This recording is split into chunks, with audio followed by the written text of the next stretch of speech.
side note, talk about Irving. Irving was a senior, and I was a junior here. Big guy, you know, always played well. And Arnie also played for us afterwards. Arnie played. Duke is laughing because we had all of them. And the ironic part is, on that corner where they hung out on 20th Avenue, Joe Didi used to hang out there.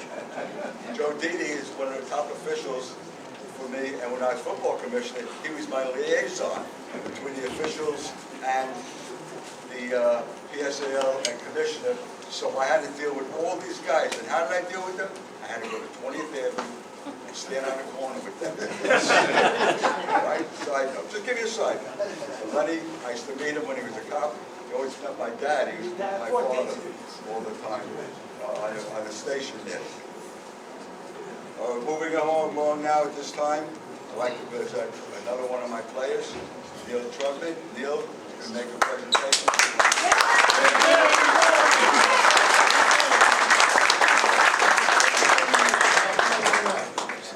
What Lenny said is something I've told Coach Leibowitz. I did 47 years in law enforcement and 31 in the streets of D.C. as a homicide on a crime guy. And the training that I got here saved me. It saved me. You know, the thing that would go in my head over and over again, and I said this to Coach Leibowitz several times, winners don't quit, no matter what the situation is. And I was in some tight situations. I would hear him yelling at me, winners don't quit. So, you know, we heard a lot about what people said, and I'm going to make a tribute to Phil Katz, which is just, he was like a brother. We've been friends since, we met in first grade, but I'm going to just finish the story, because it's about family. And Coach Leibowitz, his wife, Arlene, the children, his parents, I remember that so well. You took in all of us. It didn't matter where we were from, what we looked like, or what we did. You took us all in. You are our Utrecht family here. And I learned so much from your family.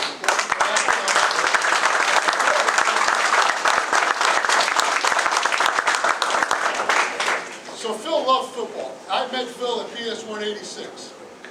His father was a retired cop who got me involved in it. But his father, interesting enough, Lenny, was in World War I.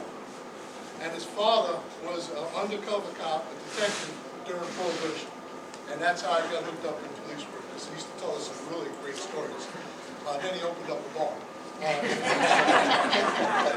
But Phil loved Utrecht. He truly, we gave examples of bleeding green, he truly bled green. Phil and I became friends in first grade. I convinced my parents to live in the second floor apartment that he had open, because we were living in a really small apartment. Since second grade, I lived there until I was 16, 17 years old. It was awesome. It was so much. But not only did he love football and Utrecht, he loved his family. And Connie's here. His girls are on FaceTime right now. And he truly loved his family. Jerry Gibolero, when I retired, I went to Amtrak. And one of the best benefits of going to Amtrak was I get to eat lunch with Phil and Jerry whenever I took a trip to New York from D.C.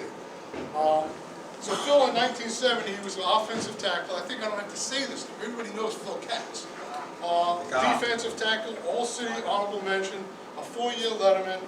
Phil was also known as Ga, and he was a true leader on and off the field. I can think of things off the field as much as I can on the field and how he led the way. So many knew him as the gentle giant. You look at these pictures, he was at my bar mitzvah, and we went to the same place to get bar mitzvah. You look at my bar mitzvah album, all my 13-year-old, 12-year-old friends are here. Phil's here. It's the most funniest, it's the greatest picture you ever see.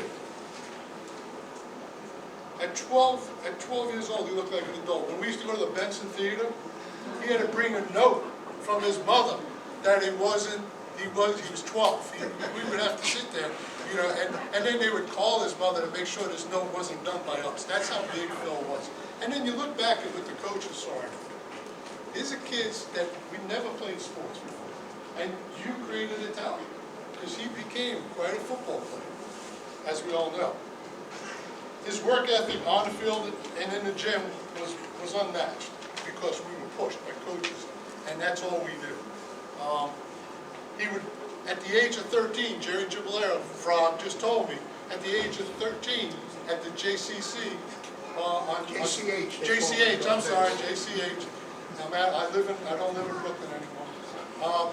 He bench pressed over 200 pounds at the age of 13. So they called him the strongest Jew, and I could say that. He also helped his teammates with training methods. I run now. I do a little to try to keep in shape. I'm 7 years old soon. I want to stay around for a while.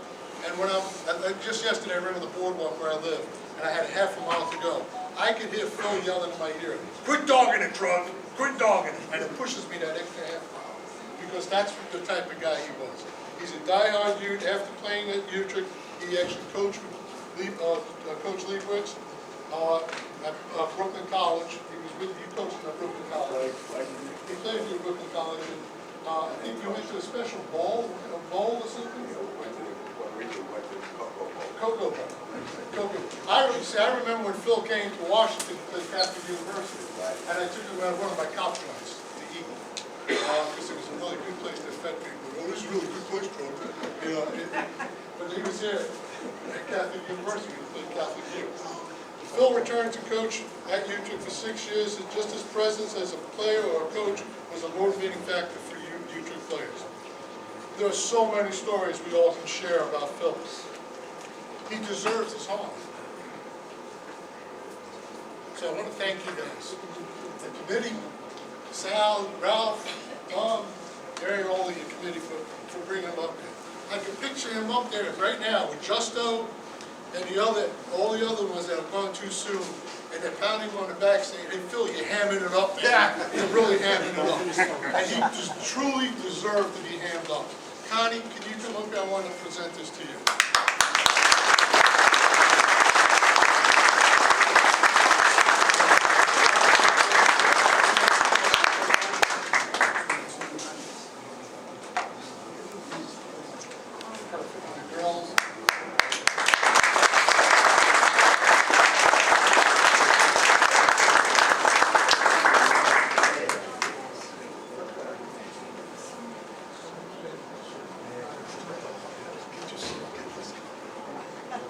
Another side note, as usual.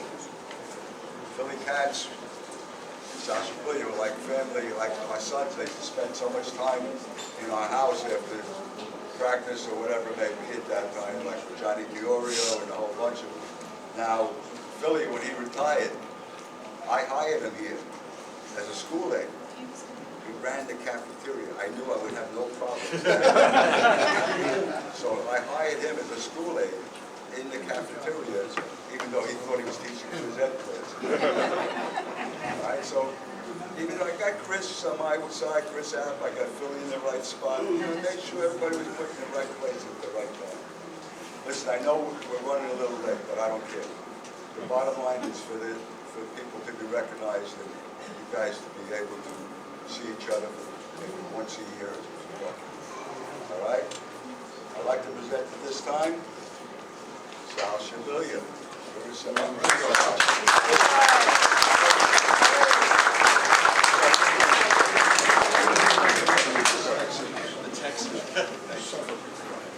Okay. Hi everybody, my name's Sal. Came all the way up from Houston. I played here, I coached here. I'm a Ute like everyone else. Quick story before I go through my introduction for Phil Metter. It was well deserved. Okay. Yesterday, Alan sent me a text to say that he may not be able to make it because he's got some stuff going on and he's not sure, but he thinks he's going to make it. So I was at Ralph's house in Jersey, and I said, you know, he's got stuff going on. He doesn't need to come here. You know, he needs not to get sick or anything else. I said, I'll call him. So we called him yesterday morning. He was in the car with Arlene. And I was saying, Coach, you don't need to come. Don't worry, don't worry. And he, you know, typical, he's going back and forth with me, and then he says, Sal, listen to me. And I went, oh shit, I almost got in a three-point stance. I said, oh shit, you still influencing? God damn it. I said, I'm 70 years old, and I still jump every time he talks. So anyway, Coach, for everything,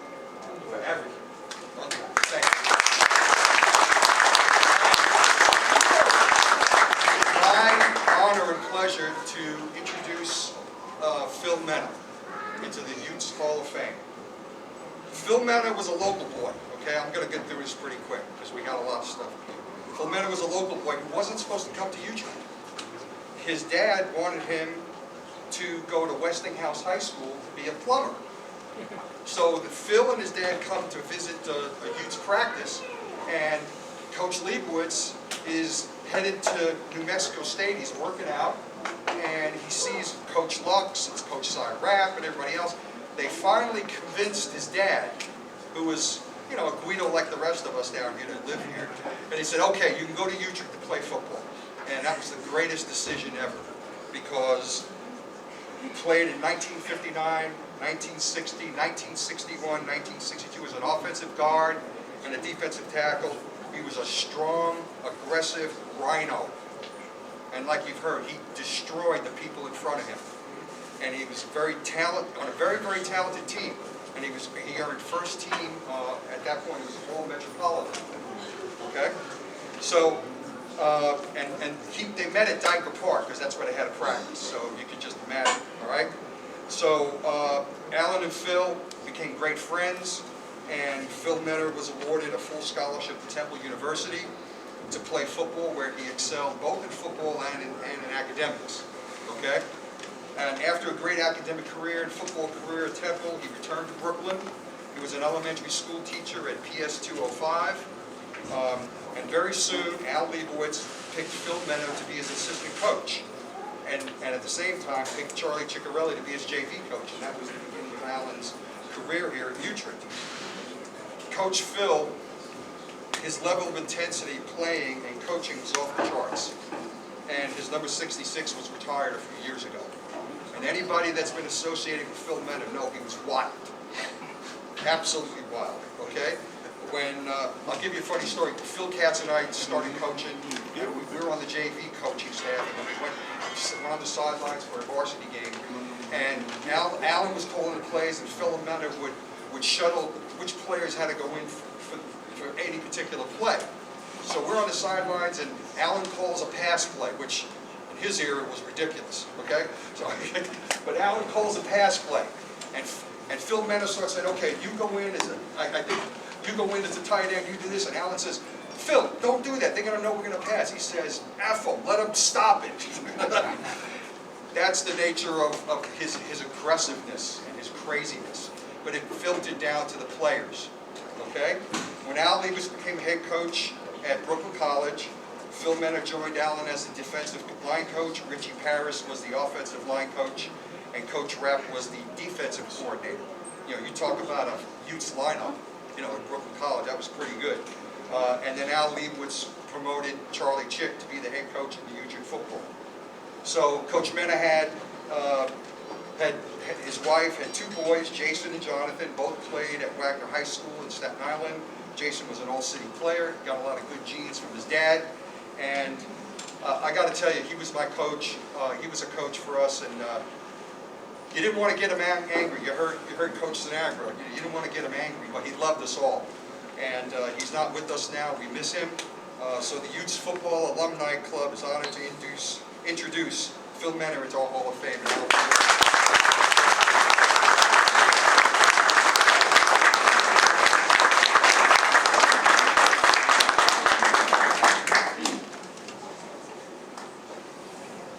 One more, but I'll give you another side note. Phil Mena was like a brother to me. We started him out, and we were together forever and ever and ever. Like Sal said, we were here at the Utrecht. We were together. I was with him before he was even married. He met his wife Barbara at the school where he was at, and they got married. So I knew him prior to him even getting married at that time as a student at Temple and here at the Utrecht as a great football player. And the bottom line is, he as crazy he was on the field, that's how wonderful he was as a person. He was unbelievable. And we worked together when we went on strike in 1968 with teachers. Nolan Tomato's father was a union representative down at Metropolitan Avenue at the docks. And every morning at 4:30, Philly and I would go down for 8 weeks and work on the docks. With his father, we'd load the boats, load this, whatever we had to do at that point. And that's what we did. Then we would come back at 1 o'clock for football practice at that time. So there was a lot going on. I wish someone was here from his family. His son Jason, I think, is getting married. Jonathan's getting married in Arizona this month sometime. So they all must be in Arizona, even though they're living in Staten Island, and they have a place in Florida. As a matter of fact, when Jason, his son, graduated from college, I hired him in our social studies department here. So he worked here for many years as well. What was nice about the Utrecht and me being principal was I was able to hire 35% of our faculty members and staff from the Utrecht graduates.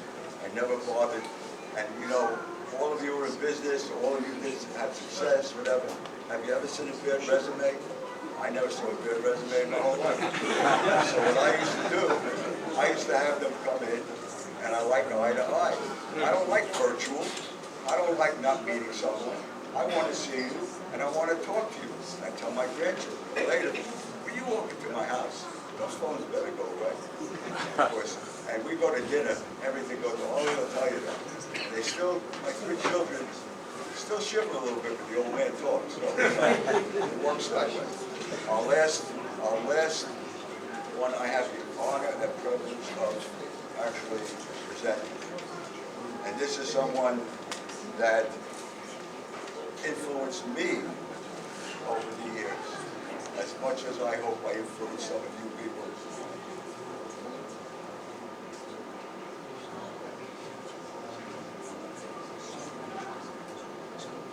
If you didn't know, Mr. Rapp came into the Utrecht in 1956. He wasn't there before that. The coach that was there went to Bayside, Far Rockaway, to become the chairman of the department. Mr. Rapp, in case you didn't know, I'm going to tell you, weighed about 300 pounds before he lost that weight. He was a center at the South Carolina, and he was the first team to play in the Gatorade, Gator Bowl at that. I said Gatorade because I'm using the Gatorade. The Gator Bowl at that time. So even I didn't know that at that time. As far as Mr. Rapp goes, needless to say, he built a football team, he did everything. He had 2 great assistants. He had Stan Silberg and Lenny Lux, who really did, the 3 of them were magnificent and worked well together. Mr. Rapp was not a yeller, not a cursor. He would say to you, you're a lemon drop. Look, guys, what's a lemon drop? You know, I don't know, a cockamamie. I would call it a cockamamie. Whatever that meant. But you know, Lux would tell you something else, and Silberg would tell you something else. He took us to the championship in 1958. We were all very, very fortunate to win the championship. But in 1967, he left in the Utrecht to go to Dewey High School to become a guidance counselor. And at that time, Vinny Gargano was coaching Brooklyn College, and he went there as one of the assistant coaches. When I became assistant principal here in 1974, I gave up the coaching because I didn't want to have a conflict of interest.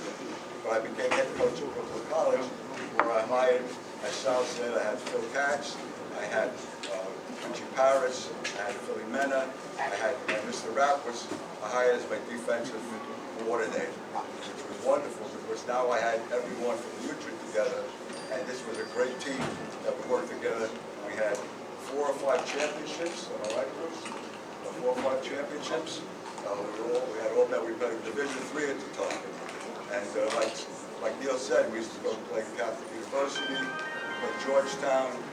We played all those schools, and we did very, very exceptionally well. Go a little further.